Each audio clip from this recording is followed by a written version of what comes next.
Hey everybody! Alright, we're at the Civil War. So this will be the second to the last lecture. The next one will be Emancipation Proclamation. So the Civil War.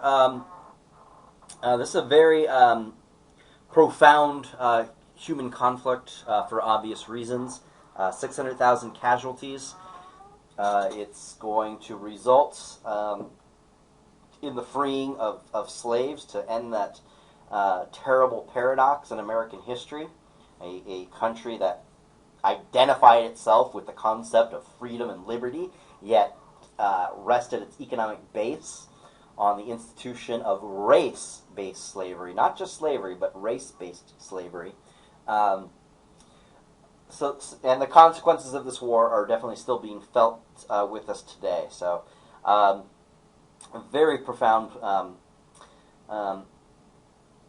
conflict to look at. Incidentally, this Friday, at least when I'm recording this, there will be a film coming out called Lincoln. You should go check it out. I haven't seen it yet. Obviously, it hasn't been released. It looks pretty good. I'm hoping it's good. Sometimes Hollywood has a way of hacking up history, so hopefully they don't do that to Lincoln and to the Civil War.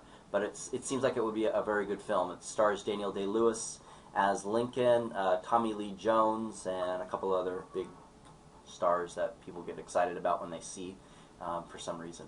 Anyway, the Civil War. The big overarching essay question is, discuss the background leading to and the causes of the Civil War. In your discussion, you must incorporate the problems of new territory, sectional conflicts, and slave revolts. Give examples. So give examples of the territory, sectional conflicts, and slave revolts. You must also discuss the interrelationship between the role of the press, slave revolts, and their effect at the time on the emotional, psychological, and political makeup of the country. All right, so concept one. Discuss the problems created by the acquisition of new territory as a result of the Mexican-American War. So the Mexican-American War, 1846 to 1848, it's settled with the Treaty of Guadalupe at Hidalgo in 1848 of February. This is a profoundly significant war for many, many reasons. What's significant for our purposes in this lecture to keep in mind is that part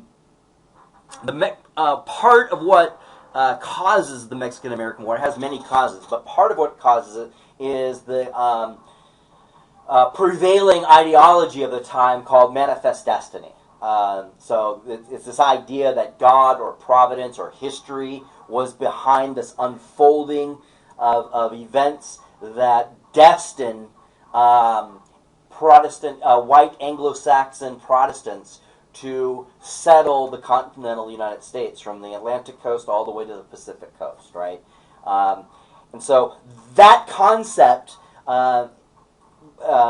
contributed a great deal to developing a sense of nationalism in the United States, right? It broke people out of their localized thinking and brought them into a national identity, and it brought the country together. So Southerners, Northerners, Westerners could all get behind this. Slave owners, merchants, farmers, bankers, middle class, poor people. All stripes of society, as long as you were white back then, could get behind this idea of settling the land, right? And it was a way, manifest destiny, as far as the Mexican-American War, was a way of justifying this war. So conquering another nation and taking 2/3 of their land doesn't really fit into the American narrative of how Americans kind of think of themselves. We're not a conquering people, right? Even though we did conquer another land. But manifest destiny does, right? There seems to be something at play here that has created this unique opportunity for humanity to have a stake within the government that they live under, a say and a stake in it, right? That's basically the definition of a democratic republic society, right? And so here was this opportunity to go to war with Mexico and get that land in order to spread these institutions of democracy and republicanism, right? Representative government. So it was a way of justifying it, right? So it created a sense of nationalism. It brought the country together. Once it's fought, though, and it's won, something else happens, right? So the results of the war with Mexico posed a question which the Americans of the next decade could not evade. Would it be the destiny of the United States to spread slavery or freedom? And so this is a big question, because what are we supposed to do with that territory? Are we supposed to organize that territory into slave states, into free states? Are we to divide it up evenly? What is to happen here? How is the balance of power to be maintained in Washington, right? As far as the House of Representatives, the Senate, what kind of presidents are we going to get as a result of all of this land, right? So it poses a lot of questions. And some of the greater thinkers and politicians of the time were very concerned about the results of this war. For instance, John C. Calhoun and Ralph Waldo Emerson, who had very little in common except for their opinions about the results of the Mexican-American War. Calhoun warned that the war with Mexico was the forbidden fruit. The penalty of eating it would be to subject our institutions to political death. So a very interesting metaphor, right? So he's evoking this war back to the book of Genesis, right? The temptation was too great. All that land for the taking, all we had to do was just whoop some butt and take it from Mexico, right? But eating that fruit was going to open up a whole new can of worms and throw us out of the Garden of Eden, is basically what he was alluding to, obviously. Emerson, the United States will conquer Mexico, but it will be as the man swallows the arsenic. Mexico will poison us. War, as both men knew, have a way of breeding new wars, often in unforeseen ways. Thus, the winning of the Southwest gave rise to quarrels over newly acquired lands. In each case, the quarrel set in motion a series of disputes which would continue to pull at the emotional, psychological, and political seams of the country until it exploded into civil war.